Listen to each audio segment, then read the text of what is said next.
Hello, my name is Ólöf Guðný Geirsdóttir and I am a professor at the Faculty of Food Science and Nutrition at the University of Iceland.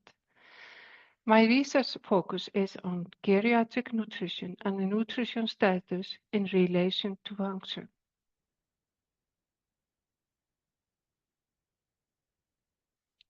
Who should be offered a post-discharge nutrition plan? Let's be clear.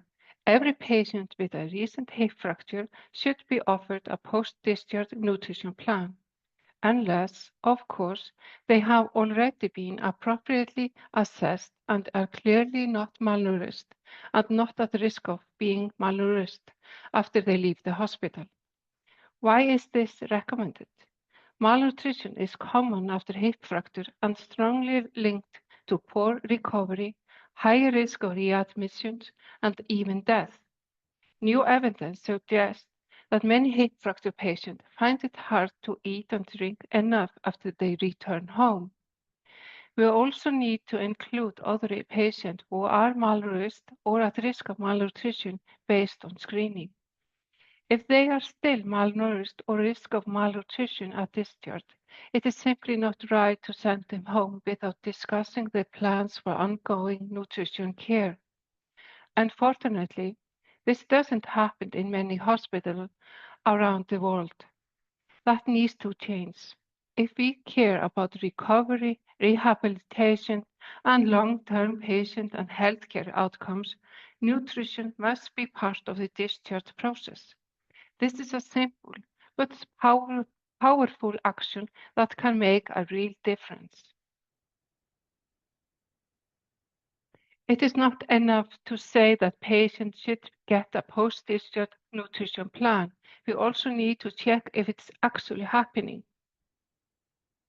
One easy way is to audit 10 charts.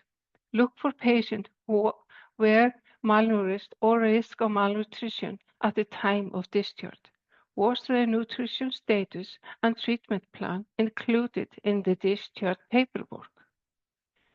Next, ask 10 patients with good memory, did anyone ask them for permission to share the nutrition information with their GP or community care team?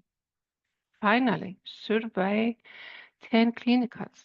You can do this informally. For example, ask the team during a meeting, what proportion of patients with hip fracture are going home with their malnutrition status and plan clearly documented? These are small steps, but they help us to demonstrate whether we are doing what we say we are doing, and if not, where the gaps lie.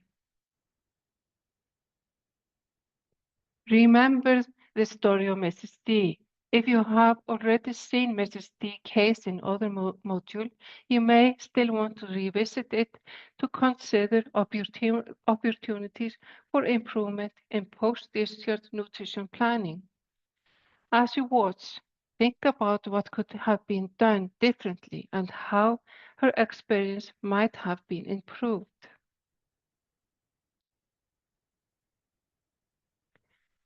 The final item in the Simple 6 is ensuring patients leave the hospital with a clear nutrition plan. Why? Because for many people, malnutrition doesn't stop at discharge. In fact, it can get worse, especially if recovery is slow or if the patient don't get the food and nutrition support they need at home. We know that malnutrition is linked to poor outcomes.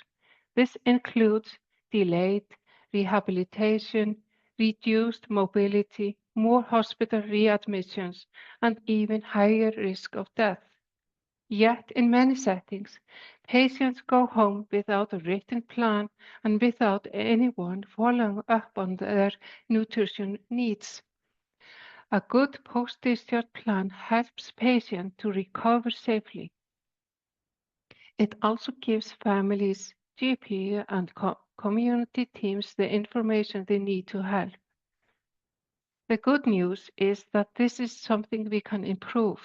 A clear nutrition plan is simple to add and can help prevent or treat malnutrition after hospitalization. This is why it is priority in the Simple Six. It is time to reflect. Why do you think it is or isn't important for a hip fracture patient to be offered a post-discharge nutrition care plan? Think about things that matter to the patient, communities or populations, healthcare workers or funders and policymakers. Just put in few of your thoughts. This will not be assessed. It is intended to prompt you to consider what you can do or what is needed to change in your unit.